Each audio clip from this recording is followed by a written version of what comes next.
Assalamualaikum warahmatullahi wabarakatuh. Saya atas nama Hasan Ibnu Ali akan mempresentasikan tentang operasi sistem untuk tugas.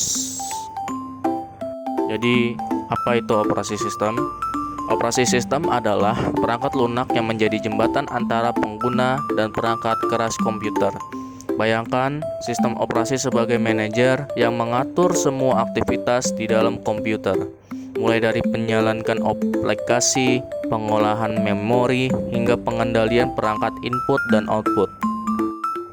Fungsi utama dari operasi sistem adalah manajemen memori, memastikan aplikasi dan penggunaan memori secara efisien. Manajemen proses, pengaturan proses yang berjalan di komputer seperti menjalankan aplikasi secara bersamaan. Manajemen perangkat, mengontrol perangkat keras yang terhubung ke komputer seperti keyboard, mouse, printer, dan sebagainya. Antarmuka pengguna, menyediakan cara berbagi pengguna untuk interaksi dengan komputer, baik melalui antarmuka teks, command line, maupun antarmuka grafis GUI.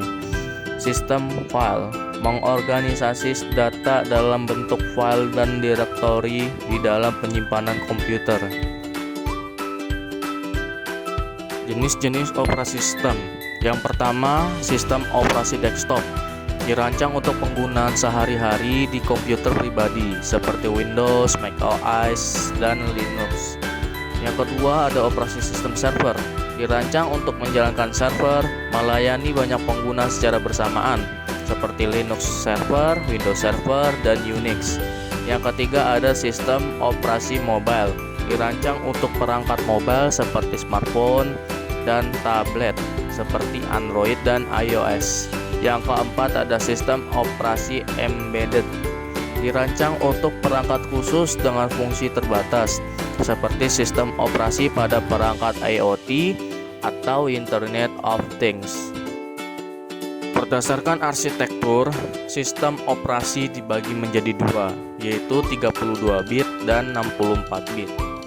32 bit mampu mengakses memori hingga 4 GB, dan sistem operasi 64 bit mampu mengakses memori jauh lebih besar, bahkan hingga ratusan gigabyte atau lebih. Berdasarkan sumber terbuka dan tertutup. Sistem operasi sumber terbuka, yaitu kode sumbernya dapat diakses dan dimodifikasi oleh siapa saja, contohnya Linux. Dan yang kedua, ada sistem operasi tertutup. Kode sumbernya tidak bisa diakses oleh publik, contohnya Windows dan Mac OS. Selain operasi sistem untuk desktop, sistem operasi juga didesain untuk server, yaitu untuk melayani banyak pengguna dalam satu waktu. Sistem operasi untuk server sudah dirancang dengan kestabilan yang tinggi, kinerja yang tinggi, dan keamanan yang tinggi. Contoh sistem operasi server. Ada berbagai jenis sistem operasi untuk server. Dari Linux, ada contohnya yaitu Ubuntu Server, CentOS, dan Debian. Yang kedua, ada Windows Server. Windows Server ada berbagai jenis server, salah satunya adalah Windows Server 2022.